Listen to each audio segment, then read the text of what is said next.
about to hear is true. Only the names have been changed to protect the innocent. NBC brings you Dragnet.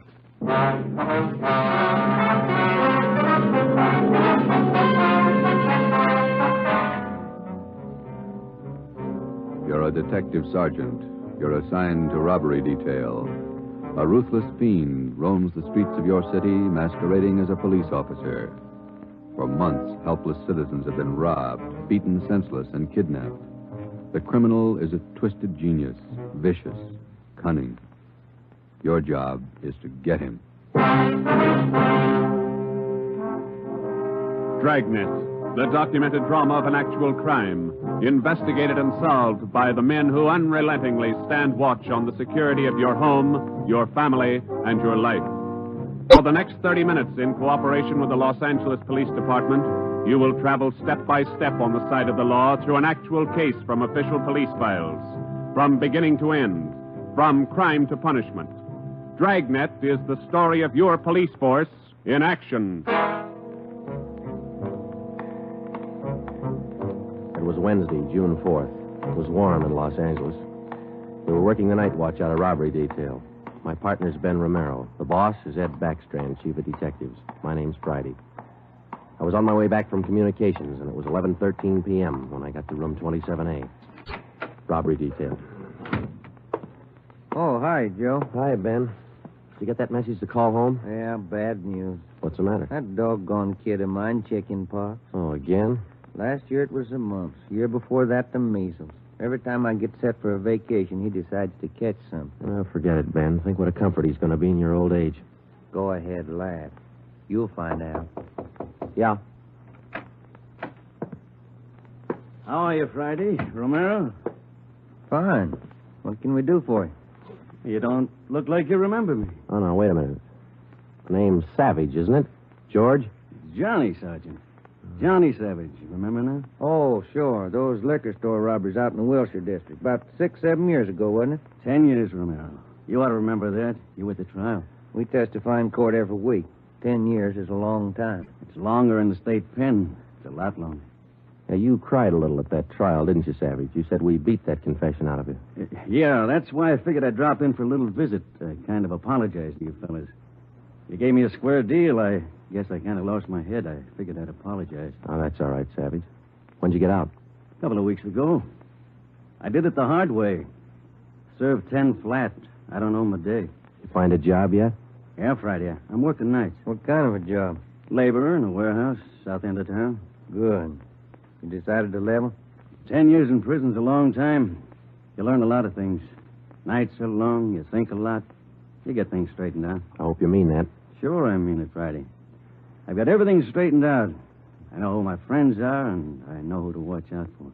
You sound like maybe you're on the right track. I got it figured, Romero. Unlike you two fellas, you caught me red-handed, and you sent me up for 10 years. Well, you did all right, Savage. 5 armed robberies. You got off pretty easy. You got a break, Savage. Make the best of it. Sure, I'm not kicking. 10 years, a real break. That's right. Well, just dropped in for a little visit. Maybe I'll see you fellas sometime. All right, Savage? Keep your nose clean? Sure. No hard feelings. No. You just took 10 years of my life, that's all. There's no such thing as a man going through prison without changing. And Ben and I have seen him switch in both directions. Some men learn their lesson after they land behind bars, and when they're released, they turn into good citizens. Johnny Savage was sour. We made a mental note to check him out later on, and then we went down to the record bureau and pulled his coming out mug. That's about all that we had time for, because about an hour later, we started to get busy. Hot shot, Joe. Grab it. On the corner of Selma and Naples, the drugstore, 211 and probable attack. On the corner of Selma and Naples, 211 and... What you got, Joe? Selma and Naples, 211 and attack. Come on.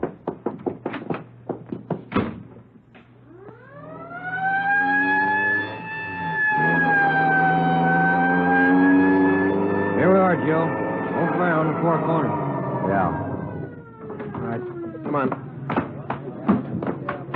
We got the story from the victim, the store owner, Mr. Thomas. For the most part, it was the usual rundown of an early morning holdup. There was only one exception. Oh, I've had young hoodlums try to hold me up before, but there was nothing like this one. How you mean, Mr. Thomas? Well, he came in here just before closing, and ordinarily I'd have kept an eye out because that's the time to look for him. But this fella came to the door and said he was a policeman, so I let him in. He looked like a cop. Boyed right up to me and the wife behind the counter and pointed a gun. And she screamed, and he hit her in the face with the butt of the gun. Sergeant, it was horrible. That's the way it started, and that's the way it kept going. Because most of the victims and most people don't realize that as a citizen, they have the right to check on police officers' identification when in doubt. After we got the story from Mr. Thomas and checked the store in the neighborhood, Ben and I headed back for the office. Attention, all units. At the end of North Baxter Road near Hillcrest, victim of 211 and slugging. Car 7172, take the call. Code 3. Attention, all That's units. 4 blocks away from the last one. Let's roll on it, huh, Ben? Right, I'll hit the siren. You get the light. By the time Ben and I got up to the end of North Baxter, the men from car 71 were already there. The victim was telling his story. His face looked like it had been through a meat grinder. I was just shifting the car into second to make the hill when I hear this siren behind me, and I see this red light flashing in the side view mirror. Well, naturally, I pulled over to the curb, and I was just reaching for my driver's license when the cop runs up, yanks me out of the car, and starts clubbing me in the face with the butt of his gun. Did you get a look at him? Think you can describe him? No, I'm afraid not. He swung me around and kept me staring into that red light on his car all the time he was beating me. After a while, everything just went black. When I woke up, my wallet was gone, all my money's... 45 minutes later, Ben and I were interviewing the third victim, a young housewife out in the Wilshire district. Same trademark. I tried to tell him much. I tried to tell him I didn't have any money, but he wouldn't listen. He kept holding me by the throat, beating me with his fist like he enjoyed it. Beating me. Yeah, all right, Mrs. Jameson. Could you tell us how he got in the house? He came in the front door and rang the bell. I opened the door, but I left the burglar chain on. He said he was a policeman. So when he demanded I open the door all the way, I did. Then he grabbed me. And you can't describe the man for us, Mrs. Jameson? He was tall, and he had dark hair and big hands. That's all. It was like a nightmare. A horrible nightmare.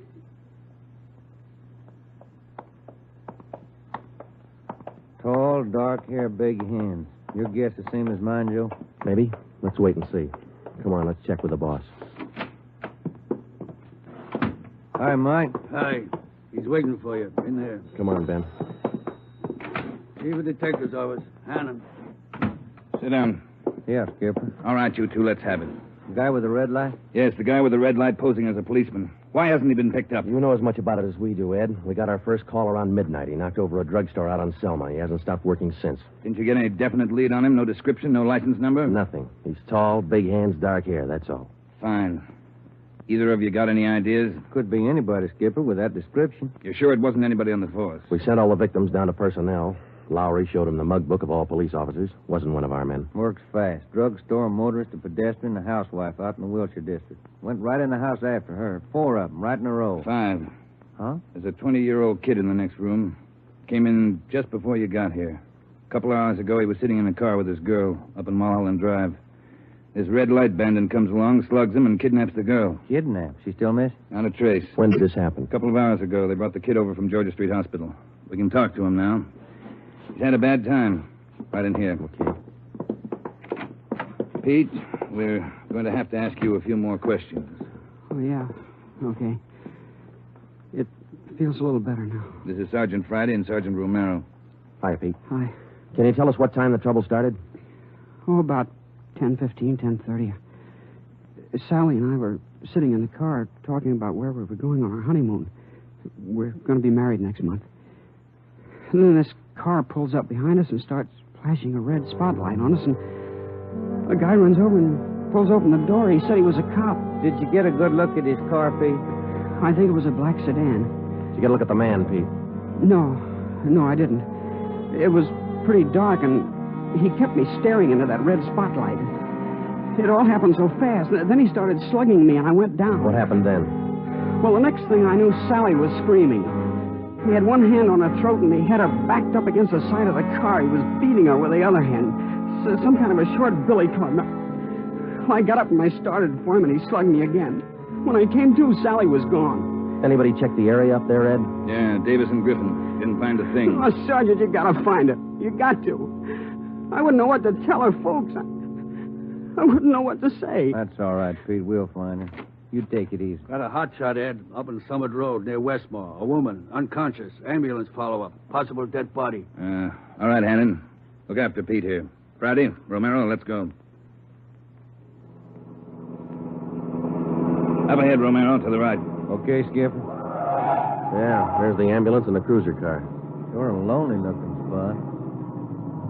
All right, come on. Hiya, Doc. What'd you find? Hiya, fellas. Right over here. Just gonna take her in. Where'd you find her? Over there, by the side of the road. Somebody driving by saw her. They called us. Any identification? This bracelet on her wrist. To my dearest Sally, from Pete. December 25th, 1947. That's a girl, all right. What are the chances, Doc? I wouldn't bet on him. Pretty bad shape. Well, have you seen enough? Yeah. Friday, Romero, call the crime lab and check the area for footprints and tire tracks. I'll ride back in the ambulance with the girl. If she regains consciousness, I want to talk to her. All right? Okay, Ed. I'll meet you in the office by 8:30. We're working straight through till we get this guy. See you at the office, Skipper.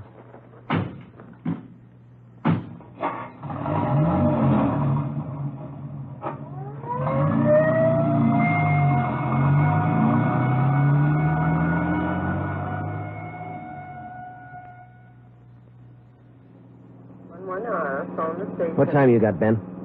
7 minutes to 4. Long night. Hey, that car up there ahead. Let's take a look at it, huh? Black sedan. Hey, look, he's flashing a red spot on that convertible. Come on.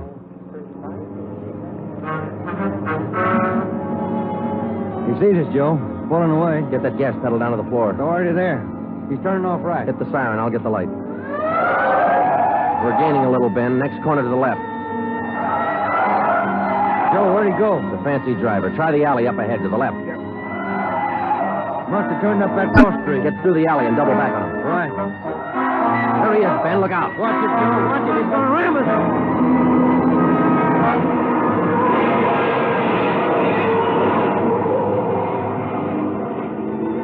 We got hit just in front of the rear bumper. Our car was forced into the curbing and it turned over. He was real lucky. He kept right on going. But this time, Ben and I were sharing the luck. All we got out of it was a couple of nasty cracks in the head and a few bruises, but it was enough to keep us in a hospital under observation for a day. By this time, Ed Backstrand was fuming. So were the newspapers. During the day we spent in the hospital, the red light bandit went on a real blitz. He pulled 6 more jobs, 1 liquor store, 2 residential holdups, and 3 car robberies. 5 of the 6 victims were slugged and beaten. Davis and Griffin had taken over for Ben and me, and by the time we got back on the job, they'd built up a lead for us. We've been working with Wilkerson up in auto theft, Joe. He's used 4 stolen cars already. We got the makes and numbers on each one of them. How about the dark sedan he was driving when he rammed us? The boys picked it up this morning out on Sepulveda. We're checking it for prints now. Well, that's fine, Dave. You got any description on the guy yet? No luck there, Joe. He works too fast. Nothing at all? The same as you had. Tall, black hair, big hands. Loves to use them. Friday, Romero, got a minute? Okay, Skipper. Check you later, Hyundai. Sure thing, boys. Sit down. How do you feel? Pretty fair, Ed. Little stiff here and there. All right, did Davis fill you in? Up to date. Okay, I just called the doctor who's handling Sally Wilder, Pete's girlfriend. You remember? Oh, yeah. She's been in pretty bad shape since we found her up there on Summit Road. This morning she took a turn for the better. She's conscious, and her doctor thinks she might be able to talk to us a little bit. Good. When? About an hour. I cleared it with the doctor and with her family. You'll only be able to stay a couple of minutes, so make the most of them. That's all. All right, Ed. We'll check with you later. Say, Joe, Ben, here's some mail came for you fellas while you were gone. Oh, thank you, Mike. We're going over to the county hospital. We ought to be back in a couple hours. Okay. Say, there's been a couple of phone calls, too. Yeah, anything important? I don't think so. The guy just called to say hello. Said his name was Johnny Savage. He just called to say hello. I presume you men are aware of the girl's critical condition. Yeah, that's right, Dr. Froman. We saw her before she was taken here at the hospital. Yes. You understand, of course, that you'll be able to see her for only a few minutes, and please try your best not to excite her, huh? Right, Doctor. Sally isn't able to talk. Bad mouth and face injuries, so your questions will have to be answered simply yes or no and nod of the head. Okay, we got you. We only have a few questions, and we want to know if she can identify the man who beat her from these pictures we've got here. All right, Sergeant. This way, please. Thank you.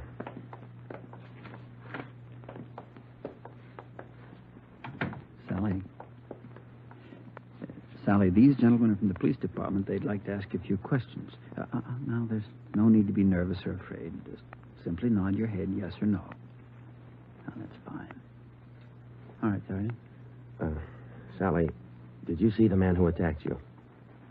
Yes. She says yes. Did you get a good look at his face? You did. All right, Sally, now you can answer these three together. Just yes or no. Was he tall? Did he have dark hair? Did he have large hands? He did. Ben. Oh, yeah, Jim. Hand me the folder. Oh, yeah.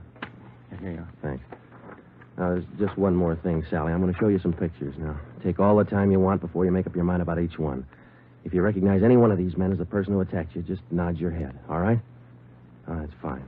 Good. Here's the first one. No? All right. Here's the next one. No. How about this one? No? All right. Here's another. You recognize him? This was the man? Are you sure, Sally? Thank you. That's all. Let's go. Did you find what you wanted, Sergeant? Yes, Doctor, we did. Here, it's this one. Nice-looking chap. Who is he, Sergeant? His name's Savage, Dr. Froman. Johnny Savage. When we got back to the office, we checked in with Ed Backstrand. In 5 minutes, an all-points bulletin and a full description of the suspect was broadcast to every radio car, every motorcycle officer, to every sheriff and law enforcement agency in Los Angeles and Southern California. By nightfall, our manhunt was on. More than a dozen extra patrol units were called in for duty that night, and when they pulled out of the police garage, the name, the picture, and the full description of Johnny Savage was in the possession of every officer. The same for the patrolmen, whether they walked a beat downtown or out in the residential areas. The picture of Johnny Savage went with them. Everything was done that could be done. On the second night of the manhunt, far out on the edge of town, Johnny Savage, the red light bandit, got his 12th victim, a 63-year-old storekeeper. Attention, all units. 939 Markham Street, near Clark. 211 and slugging, code 3. Ambulance dispatched. All units. 939 Markham Street, near Clark.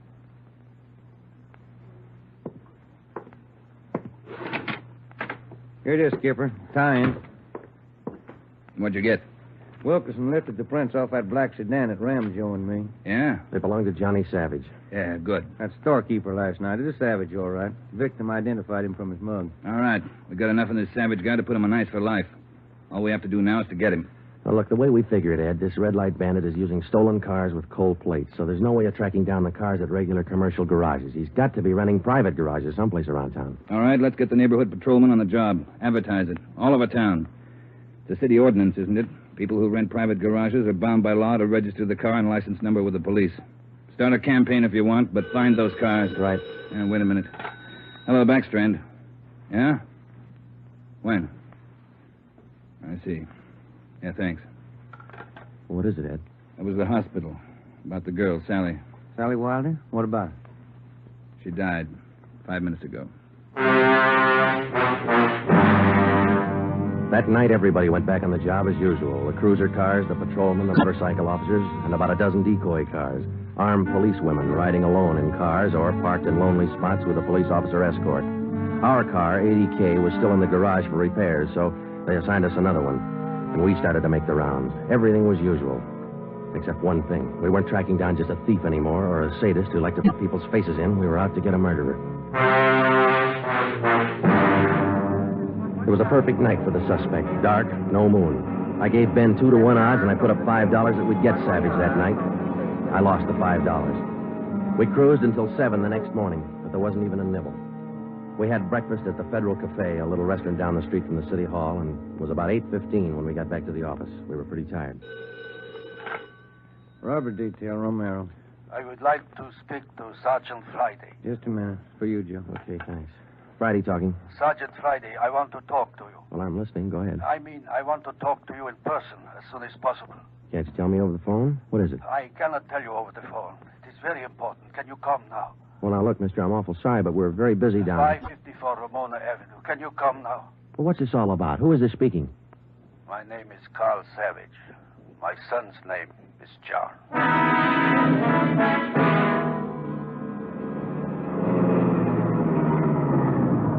Here it is, Joe. Neat-looking little place. Yeah.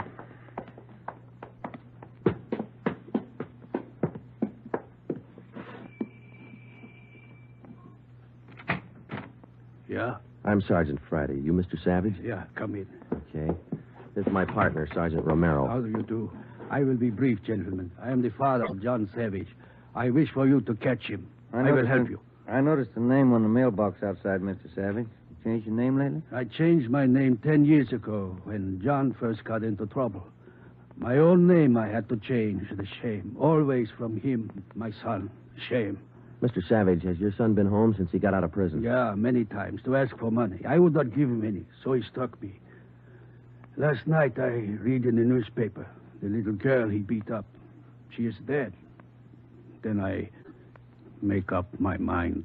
Do you know where your son is now, Mr. Savage? Not now, no. But our garage has a car in there. It is not his, I know. Also in the garage, I find many license plates. I find spotlights with red glass lens. But you don't have any idea where we could find him. No, but he will come back. He always comes back for money.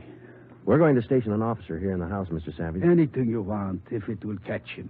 He's bad, Sergeant. Like something poison. All true, he's bad. See a sewing basket over there, Mr. Savage.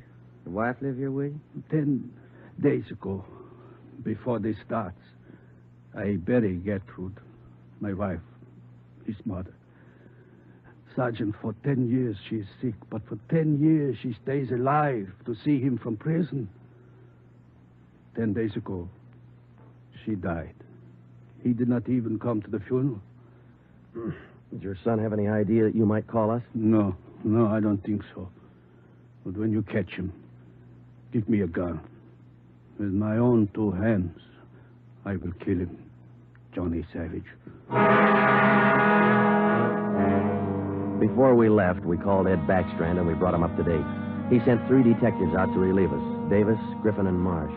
We told them to keep an eye on the house and the stolen car in the garage. That night after dinner, Ed Backstrand, Ben, and I went out and relieved them. We parked the cruiser car in the garage next door, and then we took up our post.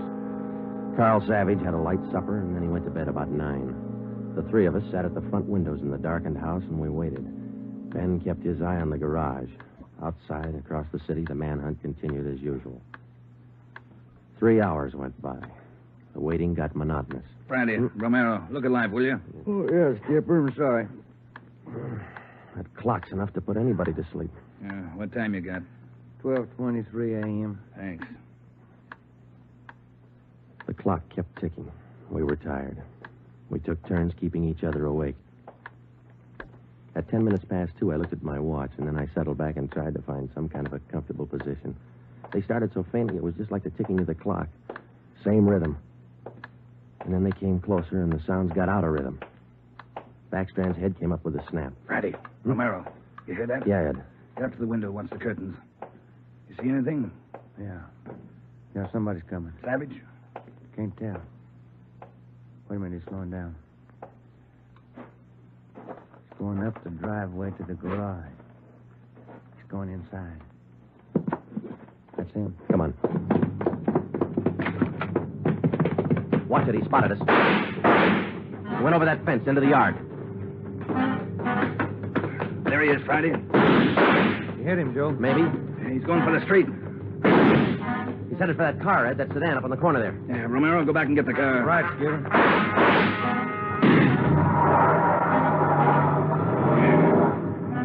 Must have parked up the block before he came around. Where's Romero? I don't know. Oh, here he comes now. All right, let's go. Get that radio on, Joe. It's already on, Ed. All right, give him a call. Any sign yet? No, nothing so far. Next corner to the right, Ben. Unit 80K to Control 4. 80K to Control 4. Control 4 to Unit 80K. Go ahead. Clear and keep frequency 4 open. This is an emergency. 80K, roger. Frequency 4, open and clear. Attention, all units on frequency 4. Stand by. 80K, go ahead. Yeah, there he is, Friday, up ahead. Dark blue sedan. Control 4. We are in pursuit of the possible red light bandit. Suspect is driving a dark blue 1949 sedan. License number in the 7 column. 61 Robert 784. Use caution. Suspect is armed. Code 3. Attention, all units. Attention, all units. Unit 80K now pursuing possible red light bandit. Suspect is driving a dark blue 1949 sedan. License number in the 7 column. 61 Robert 784. Use caution. Suspect is armed. Code 3. Your location, 80K. Control 4, we are headed east on Wilshire Boulevard, crossing La Brea. Attention, all units. Suspect is headed east on Wilshire Boulevard, crossing La Brea. Watch it, Romero. Don't lose him. I see him, Skipper. Control 4, still pursuing Red Light Bandit. Headed east on Wilshire, now crossing Rossmore. Attention, all units. Suspect is still headed east on Wilshire, now crossing Rossmore. Suspect is armed. Use caution. Code 3. That truck pulling out up ahead. Hit the siren, will you, Skipper? Yeah. Hold on, it's a tight squeeze. Leaning on Romero. A lot of traffic up ahead. He's got to slow down. Control 4, suspect headed east on Wilshire, crossing Western Avenue, closing in. There he goes. Took a right down Sherman Alley. The dead end. Yeah. Control 4, suspect turns south into Sherman Alley, closing in on suspect. Attention, all units. Suspect has turned south into Sherman Alley. Suspect is trapped. Converge on Sherman Alley. There he is, Skipper. Pulling up ahead. He's jumping out. All right, take the mic, will you, Ed? Here. Come on, Ben. I'll direct the other cars in. If you need help, holler. Right, Skipper. All right, which way to go, Ben? Down between those buildings. Come on. We're starting up the back fire escape. All right, keep him busy. All right, Savage, come on down. He wants to go the rough way. One more chance, Savage. Come on down. No use, Joe. He's heading up for the roof. Come on. He climbs like a monkey. Come on, let's get him. Yeah, right. Here, I'll give you a hand. Here's the roof. All right, where'd he go? I don't know. Let's spread out. All right, Savage, you're through. Throw your gun out and come out with your hands up. Watch it, Joe. He's running for the edge. He's going to jump. I'll get him. All right, up, guy back here. You lousy copper, you dirty, lousy cop. I'll kill you out. You're through, Savage. You're through.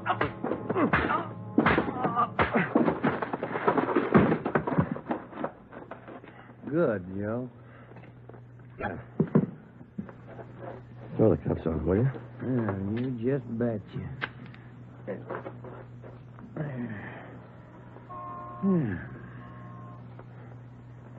You want to smoke? Yeah, I can sure use one. Thanks. Quiet up here. Yeah. I was just thinking. Well? Carl Savage, this guy's father. Mm-hmm. What about him? Nothing. What would you do, Ben, if your son was a murderer?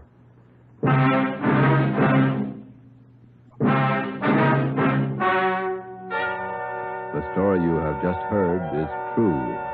Only the names were changed to protect the innocent. John Savage was tried and convicted of murder in the first degree. He was executed in the lethal gas chamber at the state penitentiary.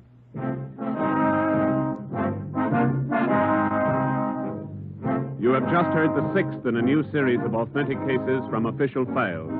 Technical advice for Dragnet is furnished by the Los Angeles Police Department.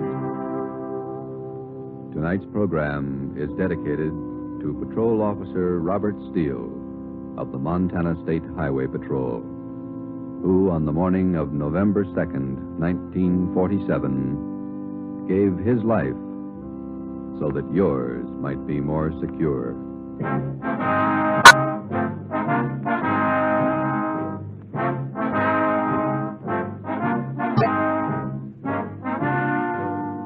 Dragnet came to you from Los Angeles.